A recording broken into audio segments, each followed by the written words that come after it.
नमस्कार दोस्तों, बहुत बहुत स्वागत करता हूं आप सभी का आपके अपने चैनल बीकॉम कॉर्नर के ऊपर। इन दिनों हम लोग बात कर रहे हैं आपके one of the important subject income tax को लेकर। और इनकम टैक्स के अंदर आज की क्लास के अंदर हम आपके एक काफी इंपॉर्टेंट चैप्टर को लेकर के डिस्कस करेंगे, that is the clubbing of income. हालांकि क्लबिंग ऑफ इनकम को लेकर के पहली क्लास में चैनल के ऊपर अपलोड कर चुका हूं। आज का क्लास नंबर सेकंड और लास्ट क्लास रहेगा इस चैप्टर से जुड़ा हुआ, जहां पर हम लोग काफी अहम सेक्शंस को डिटेल में जाकर के अंडरस्टैंड करने वाले हैं। उम्मीद करता हूं आप सभी क्लास के दरमियान मेरे साथ आखिरी तक जरूर जुड़े रहेंगे।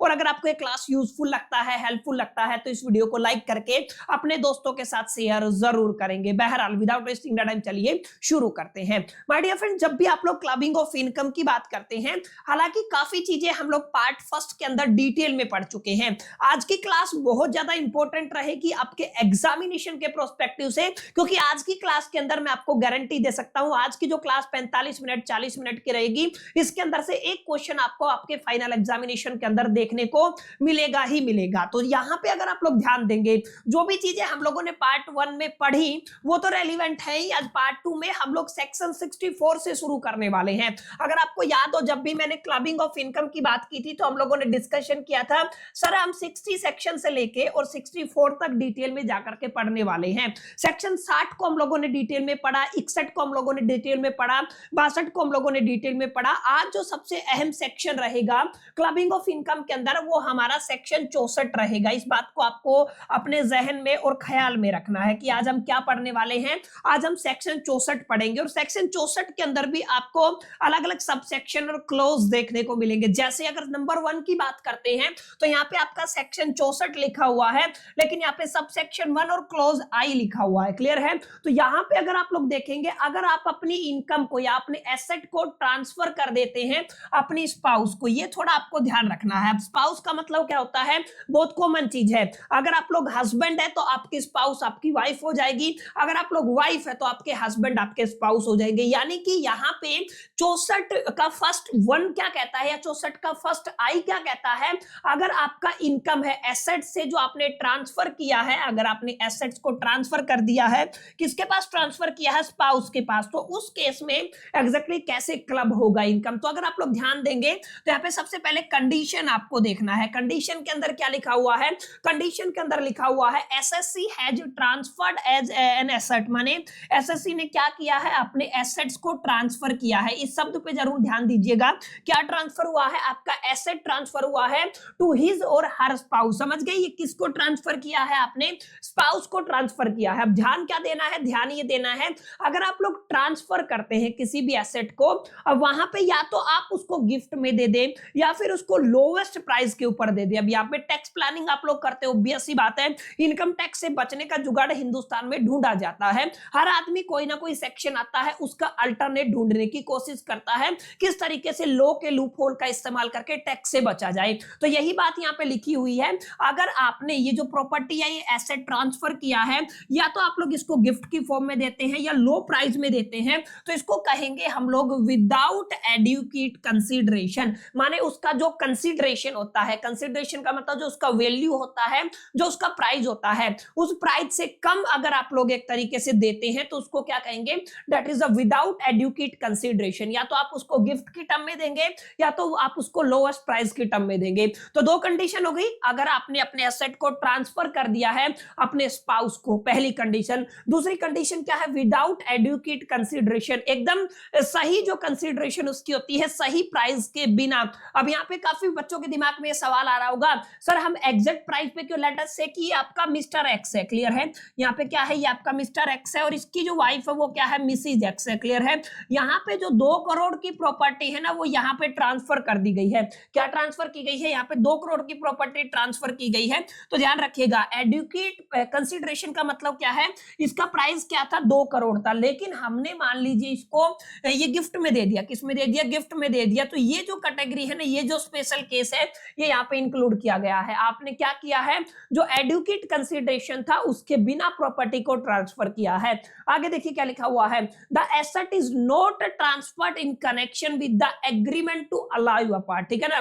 जो आपका जो एसेट है वो ट्रांसफर नहीं हुआ है, किसके कनेक्शन में? Agreement to the allow a part. तो ये 3 कंडीशन है इस पर्टिकुलर सेक्शन की। Then any income from such asset, अगर आप ध्यान देंगे इस तरीके के एसेट से अगर आपको कोई इनकम होती है उसको क्लब कर दिया जाएगा विद द इनकम, ध्यान रखिएगा, with the income of the transferor, जो भी आपका ट्रांसफरर है उसकी इनकम के अंदर ये इनकम क्या हो जाएगी माय डियर फ्रेंड्स, आपकी क्लब हो जाएगी। This is going to be very very important section, ठीक है ना। यहाँ पे क्या लिखेंगे, स्पाउस हु ट्रांसफर्ड इट, यानी कि जिसने इसको ट्रांसफर किया है ना उसी की इनकम के अंदर हम इसको क्या कर देंगे, क्लब कर देंगे, ठीक है। तो ये आपको थोड़ा ध्यान देना है, उसी की इनकम के अंदर इसका क्या हो जाएगा, क्लबिंग हो जाएगा। एक बेसिक एग्जांपल मैंने यहाँ पे बनाया हुआ है जिसको देख करके आप लोग समझ जाएंगे। कोई भी मिस्टर ए है, उस मिस्टर ए ने 5 लाख गिफ्ट में दिया है या फिर 5 लाख की प्रॉपर्टी अपनी वाइफ को गिफ्ट में दे दिया है, ठीक है। She invested it into the fixed deposit, यानी कि उसने क्या किया, उसने एफडी करा लिया इसका, ठीक है ना,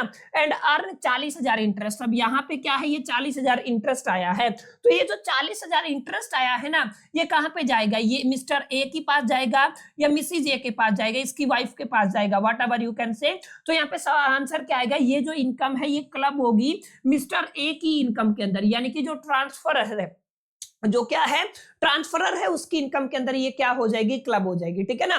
तो विदाउट एडुकेट कंसिडरेशन अगर आप लोग एसेट को ट्रांसफर करते हैं अपने स्पाउस को, तो उस केस में जिसने उस एसेट को ट्रांसफर किया है उससे जो इनकम जनरेट होती है वो उसी की इनकम के अंदर क्या होती है, क्लब होती है। हालांकि इंपॉर्टेंट है लेकिन एग्जामिनेशन के प्रोस्पेक्टिव से मैं कहूंगा आने की पॉसिबिलिटी कम है, आ सकता है। यहाँ पे केवल 2 आपके सबसेक्शन बनेंगे, 2 इंपॉर्टेंट सेक्शन है, वैसे तो सेक्शन ही कहेंगे, सबसेक्शन कहेंगे, जो 100% कंफर्म रहेंगे आपके एग्जामिनेशन के अंदर। आप लोग चाहे सीबीसीएस का पैटर्न उठा के देख लो, आप लोग चाहे जो आपका एनईपी का पैटर्न उठा के देख लो, आपको ये सवाल 101% आपके एग्जामिनेशन के अंदर देखने को मिलेगा। आगे मैं बताऊंगा कौन सा है वो सवाल, ठीक है। तो यहाँ पे अभी के लिए आपने क्या समझा, सर हमने समझा हम बात कर रहे हैं आपके सेक्शन 64 की। सेक्शन 64 के अंदर फर्स्ट के अंदर आई हम लोगों ने समझ लिया है, क्लियर। अब थोड़ा आगे चलते हैं, this is going to be very very important. अगले सेक्शन, इसी सेक्शन के अंदर अगर आप आगे देखेंगे तो सेक्शन 64(1) का सेकंड यानी से आपको पढ़ना है।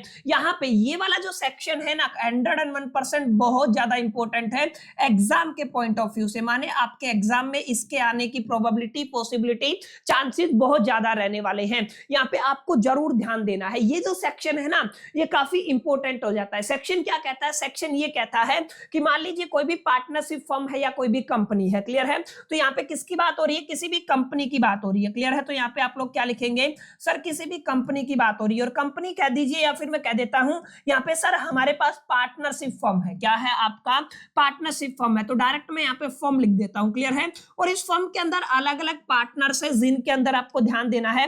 लेटर से कोई भी मिस्टर ए है और यहाँ पे एक आपका पार्टनर क्या है, आपका मिस्टर बी है, क्लियर है। इस मिस्टर ए के पास अगर 20% इसकी पार्टनरशिप है, याद रखिएगा 20% या 20% से ज्यादा, तो आपको ध्यान रखना है हमारा ये वाला जो सेक्शन है 64(1) का सेकंड ये एक्टिवेट होगा, समझ में आया। अब यहाँ पे आपको ध्यान देना है, बहुत इंपॉर्टेंट बातें मैं आपको समझाऊंगा। यहाँ पे ये जो आपकी पार्टनरशिप फर्म है और इस पार्टनरशिप फर्म के अंदर मैंने क्या बताया, मिस्टर ए के पास 20% या इससे ज्यादा अगर इसके पास स्टेक है या पार्टनरशिप है या शेयर्स है या अथॉरिटी है 20% से अगर ज्यादा है, और इसी फर्म के अंदर इसने क्या कर रखा है अपने रिलेटिव्स को, रिलेटिव के अंदर भी मैं स्पेसिफिकली किसके ऊपर फोकस कर रहा हूं, मैं स्पाउस के ऊपर फोकस कर रहा हूं, ठीक है ना। यानी कि इसकी स्पाउस है, क्या है, स्पाउस है, सेक्शन स्पाउस से जुड़ा हुआ है, ठीक है ना। अगर इसकी स्पाउस है, क्लियर है, और इस स्पाउस को मान लीजिए इसने रखा हुआ है 6 लाख सैलरी के ऊपर, क्लियर है, किसके ऊपर रखा हुआ है, 6 लाख सैलरी के ऊपर रखा हुआ है। अब कई लोग क्या करते हैं, जैसे पार्टनरशिप फर्म है,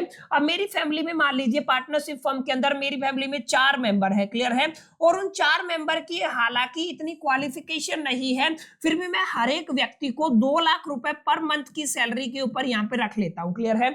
यहाँ पे 2 मंथ की सैलरी, 2 मंथ पर लाख की सैलरी अगर मेरे पास है तो 2 लाख मल्टीप्लाई बाय 4 मेंबर मेरे हैं तो कितने हो गए, महीने के 8 लाख हो गए, क्लियर है। और 8 मल्टीप्लाई बाय 12, अगर आप लोग 12 यानी कि 96 लाख, यानी कि आप लोग क्या कहेंगे 96 लाख, यानी कि अगर आप लोग पर ईयर की बात करते हैं 12×96, यानी आप लोग क्या कह सकते हैं यहाँ पे ये जो 96 लाख है सैलरी में चला गया। अगर आप लोग ध्यान देंगे पैसा कहाँ पे चला गया है, आपका सैलरी में चला गया, यानी ये एक्सपेंस हो गया है। तो अब इस कंपनी को या इस फर्म को इस पर्टिकुलर पैसे के ऊपर क्या नहीं देना पड़ेगा, इनकम टैक्स नहीं देना पड़ेगा। क्लियर है? तो यहाँ पे ये टैक्स बचाने की टेक्निक होती थी। तो यहाँ पे बड़ी इंपॉर्टेंट एक सेक्शन निकल के आया, प्रोविजन निकल के आया कि अगर ऐसा कुछ होता है, जैसे अगर कोई भी पर्सन है किसी भी कंपनी के अंदर या फर्म के अंदर है और उसके बाद 20% या 20% से ज्यादा स्टेक्स है, और उस केस में अगर उसकी स्पाउस मान लीजिए क्या है उस कंपनी के अंदर काम करती है, और अगर उसकी जो सैलरी है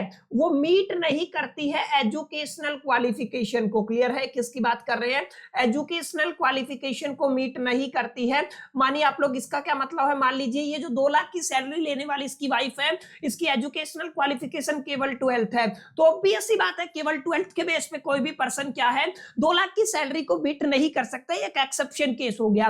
तो इस केस में जो ये सैलरी है ना, ये इस पर्टिकुलर पर्सन की सैलरी के अंदर क्लब हो जाएगी। ये आपको थोड़ा ध्यान में देना है, ठीक है? ये क्या हो जाएगी, क्लब हो जाएगी। ये आपका इस पर्टिकुलर लूप होल को बचाने के लिए आपका सेक्शन आया था। समझ में आई मेरी बात? क्या कहा यहाँ पे, क्या कहा है, कोई भी फर्म है, कोई भी कंपनी है, उसके अंदर किसी भी पर्सन के पास अगर 20% से ज्यादा स्टेक है, और ये जो 20% स्टेक है ना, ये पूरी फैमिली को मिला करके है। आगे मैं बताऊंगा किसको मिला करके है, पूरी फैमिली को मिला करके। ऐसा नहीं है केवल मिस्टर ए के पास ही। अब मान लीजिए मिस्टर ए है, उसके पास केवल 15% है, लेकिन मिस्टर बी इसका भाई है, क्या है, बी भाई है, उसके पास 5% है। 15 + 5 कितना हो जाएगा, 20 हो जाएगा। ये थोड़ा आपको ध्यान में देना है, अभी मैं आपको डिटेल में समझाऊंगा। अगर एजुकेशनल क्वालिफिकेशन मीट नहीं करती हैं कि इतनी सैलरी, जैसे मान लीजिए इसकी वाइफ है, मान लीजिए सीए होती, चार्टर्ड अकाउंटेंट होती, तो ये जस्टिफाई करता। उस केस में आपका ये इनकम है क्लब नहीं होता।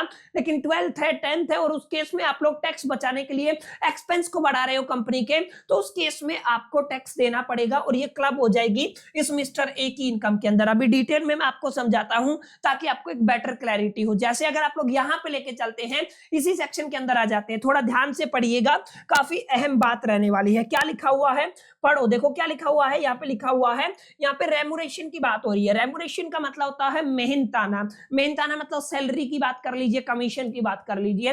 रेमुरेशन ऑफ द स्पाउस, किसकी बात हो रही है, स्पाउस की बात हो रही है। From concern in which other spouse, ध्यान रखिएगा, other spouse has substantial interest. ये क्या लफड़ा है सर, सब्सटेंशियल इंटरेस्ट का मतलब क्या होता है, किसी भी कंपनी के अंदर टोटल मिलाकर के अगर 20% मिनिमम अगर उसके पास शेयर है, तो उसको क्या बोलेंगे, सब्सटेंशियल इंटरेस्ट बोलेंगे। क्या बोलेंगे, सब्सटेंशियल इंटरेस्ट। सब ध्यान रखना, सब्सटेंशियल इंटरेस्ट के अंदर क्या क्या आता है। लेट अस से कि यहाँ पे मैंने कोई भी आपका मिस्टर ए ले लिया है, क्लियर है, ये कंपनी में इसकी भागीदारी है, और इसकी वाइफ कौन है, आपकी मिसिज ए है, क्लियर है, इसकी अपनी एक भागीदारी है। तो जब भी आप लोग सब्सटेंशियल इंटरेस्ट की बात करेंगे माय डियर फ्रेंड्स, तो आप लोग क्या लेके चलेंगे, आप लोग कहेंगे ये आपका किसका परसेंटेज लेके चलना है, आपको मिस्टर ए का भी लेके चलना है, यानी कि सेल्फ का हो जाएगा। आप लोगों को क्या याद रखना है, सेल्फ का लेके चलेंगे, प्लस में इसकी स्पाउस का भी लेके चलेंगे, यानी कि इसकी वाइफ का लेके चलेंगे। तो डायरेक्ट हस्बैंड के केस में मैं वाइफ ही लिख देता हूं ताकि आपको कंफ्यूजन ना हो। प्लस में इसके फादर का भी लेके चलेंगे,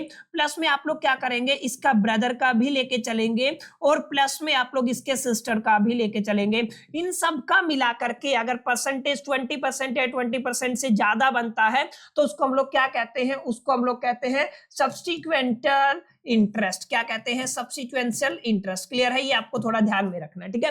तो ये थोड़ा आपको ध्यान रखना है। जैसे मिसिज ए है तो ये वाइफ है, तो यहाँ पे एक तो सेल्फ हो जाएगी, और सेल्फ के साथ इसका क्या आ जाएगा, इसका हस्बैंड आ जाएगा, ठीक है। और इस हस्बैंड के साथ आपको याद रखना है इस मिसिज ए का फादर, मैं दूसरे की बात नहीं कर रहा हूं, उसके रियल फादर की बात कर रहा हूं। प्लस में इसका ब्रदर भी हो सकता है, और प्लस में इसका क्या हो सकता है, सिस्टर भी हो सकता है। अगर कुल मिलाकर के इनके पास 20% है, तो उस केस में भी हम लोग कहेंगे ये क्या है, सब्स्टिट्यूएंशियल, या फिर आप कहेंगे सब्सटेंशियल इंटरेस्ट। क्या कहेंगे, सब्सटेंशियल इंटरेस्ट। तो ध्यान रखिएगा सब्सटेंशियल इंटरेस्ट का क्या गेम है। देखिए यहाँ पे क्या लिखा हुआ, कंडीशन क्या है, कंडीशन ये है सर, पहली कंडीशन के अंदर ये बताया गया है बोथ हस्बैंड एंड वाइफ, किसकी बात हो रही है, हस्बैंड और वाइफ की, जिन दोनों के पास क्या होनी चाहिए, इनकम होनी चाहिए। किसी एक पर्टिकुलर फर्म के अंदर, किसी एक पर्टिकुलर कंपनी के अंदर दोनों के पास क्या है, इनकम है। अब यहाँ पे देखिएगा, one spouse receive salary commission fees, जिसको आप लोग क्या बोलते हैं, रेमनरेशन, क्या कहते हैं, रेमनरेशन। क्लियर है? यानी कि आपकी एक स्पाउस को सैलरी कमीशन फीस मिलनी चाहिए फ्रॉम द कंसर्न। कंसर्न का मतलब आपका बिजनेस भी हो सकता है और आपका कंपनी भी हो सकता है, माने एक स्पाउस को सैलरी मिलना चाहिए। आगे क्या है, the other spouse as a substantial interest, दूसरे के पास क्या होना चाहिए, सब्सटेंशियल इंटरेस्ट होना चाहिए उस कंसर्न के अंदर, उस बिजनेस के अंदर या उस कंपनी के अंदर, मोर देन 20%, मिनिमम 20 या 20 से ज्यादा अगर आप उसके पास है कुल मिलाकर के शेयर, ठीक है ना, तो उस केस में ये आपका सेक्शन एक्टिवेट हो जाएगा। और इस पर्टिकुलर केस में आपको ध्यान रखना है, अगर ऐसा होता है, अगर ऐसा होता है तो the remuneration of the spouse is clubbed with the income of the spouse who has substantial interest, माने जिसके पास सब्सटेंशियल इंटरेस्ट है ना उस कंपनी के अंदर, उस कंसर्न के अंदर, किसकी बात हो रही है, उस कंसर्न के अंदर, कंसर्न का मतलब बिजनेस भी हो सकता है, कंपनी भी हो सकता है, उसकी इनकम के अंदर ये क्या हो जाएगा, क्लब हो जाएगा। यानी कि सिंपल सा लफड़ा क्या है, सिंपल सा मीनिंग ये है, ये एग्जाम में आएगा, मैं फिर बता रहा हूं, बहुत ज्यादा इंपॉर्टेंट ये सेक्शन रहने वाला है, यहां से सवाल पूछा जाएगा।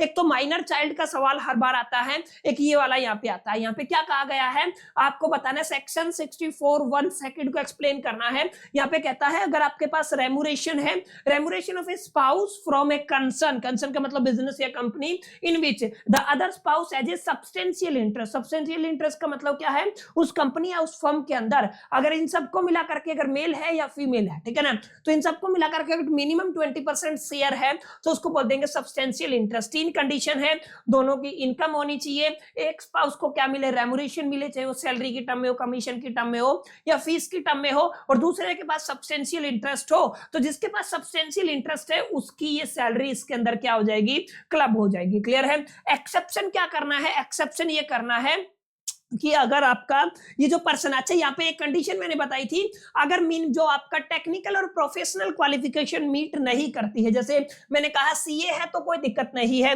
लेकिन अगर ये मान लीजिए 10th पास है, 12th पास है, तो यहाँ पे इसकी क्वालिफिकेशन मैच नहीं करती है, अगर क्वालिफिकेशन मैच कर जाती है तो ये एक्सेप्शन आ जाएगा, क्या आ जाएगा आपका, एक्सेप्शन आ जाएगा। क्लियर? इसको आपको याद रखना है, ये क्या आ जाएगा आपका, एक्सेप्शन आ जाएगा, अगर आप लोग क्वालिफिकेशन को क्या करते हैं, मीट करते हैं। जैसे कि एग्जाम्पल मैं आपको देता हूं, कोई भी मिस्टर बी है, क्या है, कोई भी मिस्टर बी है जो 25% शेयर होल्ड करता है एक्स लिमिटेड के अंदर। अब 25% ऑटोमेटिकली सब्सटेंशियल इंटरेस्ट रहता है, सिंपल सी बात है। हिज वाइफ मिस्टर बी में सॉरी मिसेस बी है जो रिसीव करती है 3 lakh as a salary from the X limited, but she is not a qualify. ये क्या नहीं है, क्वालिफाई नहीं है। क्वालिफाई नहीं है तो हम लोग क्या लगाएंगे, हम लोग 64 फर्स्ट का फर्स्ट लगाएंगे, ठीक है ना। यहाँ पे क्या होगा, सॉरी सेकंड, क्या लगाएंगे, सेकंड। यहाँ पे क्या होगा, ये जो 3 लाख सैलरी है अगर मिनिमम क्वालिफिकेशन को मीट नहीं करती है तो क्लब हो जाएगी मिस्टर बी की इनकम के अंदर। ठीक है, तो बहुत सिंपल सा है, इस स्लाइड को गांठ बांध लीजिए, एग्जामिनेशन के प्रोस्पेक्टिव से बहुत बहुत बहुत ज्यादा इंपॉर्टेंट रहने वाली। क्लियर? यहाँ पे बिल्कुल सिंपल सी बात थी, यहाँ पे थोड़ा सा टेक्निकल चीजें हैं, एक बार इसको जरूर पढ़ लीजिएगा। चलिए थोड़ा आगे बढ़ते हैं। अब ये बहुत आसान है, यहाँ से सवाल एग्जामिनेशन के प्रोस्पेक्टिव से इंपॉर्टेंट नहीं है, फिर भी हम लोग इसको प्रैक्टिस करेंगे क्योंकि हमारा काम पढ़ना है और आप मेरा काम पढ़ाना है, आपका काम पढ़ना है। देखिए अगला सेक्शन क्या कहता है, अगला सेक्शन कहता है 64 फर्स्ट का थर्ड आपको पढ़ना है। यहाँ पे क्या हुआ है, इनकम फ्रॉम द एसेट, ये जो एसेट है ये आपका ट्रांसफर कर दिया है सन की वाइफ को। सन की वाइफ का मतलब डॉटर इन लो को। क्लियर है? यानी कि मैं हूं, मान लीजिए मेरा लड़का है और उसकी वाइफ है, मैं क्या करता हूं, मैं एसेट को ट्रांसफर कर देता हूं उसकी वाइफ को। तो इस केस में जो इनकम आएगा उसको किस में क्लब करना है, तो साफ साफ देखिएगा, if an individual transfer an asset directly और indirectly to his son's wife, अपने बेटे की वाइफ को अगर ट्रांसफर कर देता है, याद रखिएगा, विदाउट एडुकेट कंसीडरेशन, ये काफी इंपॉर्टेंट पॉइंट है, the such income is clubbed with the transferor income, यानी कि ये किसके अंदर क्लब होगी, ट्रांसफरर इनकम के अंदर क्लब होगी, जिसने उसको ट्रांसफर किया। जैसे आप लोग एग्जांपल ले लीजिए, कोई भी मिस्टर सी है जिसने गिफ्ट किया है house to his daughter in law, यानी कि अपने बेटे की बहू को गिफ्ट कर दिया है, रेंट आ रहा है 1 लाख रुपए। ये जो 1 लाख रुपए है ये क्लब होगा ना कि इसकी बेटे की बहू की इनकम के अंदर, बल्कि ये क्लब होगा किसके अंदर, जो भी जिसने भी इसको ट्रांसफर किया था, जिसका नाम क्या था, मिस्टर सी, जिसने गिफ्ट दिया था। क्लियर? तो बहुत छोटा सा ये आपका सेक्शन रहने वाला है, इसको आप लोग जरूर पढ़ लीजिएगा। अच्छा, चौथे सेक्शन के अंदर, सब सेक्शन या क्लोज के अंदर क्या कहता है, income from asset transfer to the immediate और a deferred benefit of the spouse, यानी कि आपने क्या किया है, इसको ट्रांसफर किया है। Immediate deferred benefit of the spouse यानी if an individual transfer an asset to any person और ए एसोसिएशन, किसी भी पर्सन को ट्रांसफर किया या फिर एसोसिएशन को ट्रांसफर किया for the benefit of his और हर स्पाउस, यानी कि किसके बेनिफिट के लिए, अपने स्पाउस के बेनिफिट के लिए। The income from such asset class, यहां पे भी इनकम किसके अंदर क्लब होगी, आपके ट्रांसफरर की इनकम के अंदर क्लब होगी। यानी अगर आपने कोई भी एसेट है वो ट्रांसफर किया है अपने बेटे की बहू के नाम, ठीक है, तो उस केस में भी जो उस एसेट से जो इनकम आएगी वो आपके नाम पे क्लब होगी। और अगर आपने इनकम को किसी पर्सन को या एसोसिएशन को ट्रांसफर कर दिया है ताकि वो बेनिफिट ले सके आपकी स्पाउस, ठीक है ना, तो उस केस में भी ये जो इनकम होगी आपके एसेट से वो कहां पे क्लब होगी, वो आपकी ट्रांसफरर की इनकम के अंदर क्लब होगी। इस बात को आपको ख्याल में रखना है। दोनों पॉइंट इंपॉर्टेंट नहीं है और ये भी आपका इंपॉर्टेंट नहीं है, income from the asset transfer to the benefit of the son's wife, अगर ये भी सेम ही रहेगा। यहां पे अगर आप लोग income for the asset transferred for the benefit of the son's wife, son की वाइफ के लिए, अभी तक तो किसकी बात की थी, स्पाउस की बात की थी कि स्पाउस के बेनिफिट के लिए हमने ट्रांसफर किया, या फिर दूसरा केस क्या आता है, सन्स की वाइफ के लिए अगर आप लोग ट्रांसफर करते हैं ना, तो दोनों केस में ही माय डियर फ्रेंड जो इनकम है वो कहां पे क्लब होगी, आपके ट्रांसफरर्स की इनकम के अंदर क्या होगी, क्लब होगी। याद रखिएगा यहां पे भी इनकम कहां पे क्लब होगी, ट्रांसफरर की इनकम के अंदर क्लब होगी। बहुत आसान है, ठीक है। हाँ, सबसे इंपॉर्टेंट स्लाइड जो यहाँ पे रहने वाली है, मैं कहूंगा इसको मोस्ट इंपोर्टेंट। एक तो मैंने क्या बताया,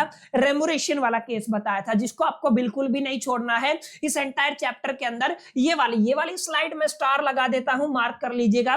पीडीएफ जब मैं टेलीग्राम के अंदर शेयर करूंगा तो वहां पे भी आप लोग नोट कर लीजिएगा। ये 100% आपका एग्जाम के अंदर मिलेगा। और ये वाली जो स्लाइड है ना, ये वाली स्लाइड जिसके ऊपर मैं आपका स्टार लगा रहा हूं, उस केस में भी आपको क्या मिलेगा, क्वेश्चन एग्जाम के अंदर देखने को मिलेगा। सेक्शन 64 फर्स्ट का ये आपका क्या रहेगा, 6 रहेगा। क्लियर है। यहाँ पे क्या है, income of the minor child, आपका कहां पे आ रहा है, इनकम कहां से आ रहा है, माइनर चाइल्ड के आ रहा है, ठीक है। माइनर मतलब जिसकी उम्र बिलो 18 ईयर होती है, ठीक है, उसको क्या कहते हैं, माइनर चाइल्ड कहते हैं। कुछ बातें हैं ख्याल रखना है, अगर आपका माइनर चाइल्ड है उसके पास इनकम है, shall be include in the income of that parent whose total income excluding such income is greater। माने आपको ध्यान देना है, ध्यान क्या देना है, अगर कोई भी माइनर चाइल्ड है और उसके पास कोई भी इनकम है, माइनर चाइल्ड के पास क्या है, इनकम है, ठीक है ना, और उसने इंक्लूड क्या है, वो जो इंक्लूड होगी किस में इंक्लूड होगी, पेरेंट्स की इनकम के अंदर जिसकी इनकम ज्यादा होगी। माने सर समझ में नहीं आया,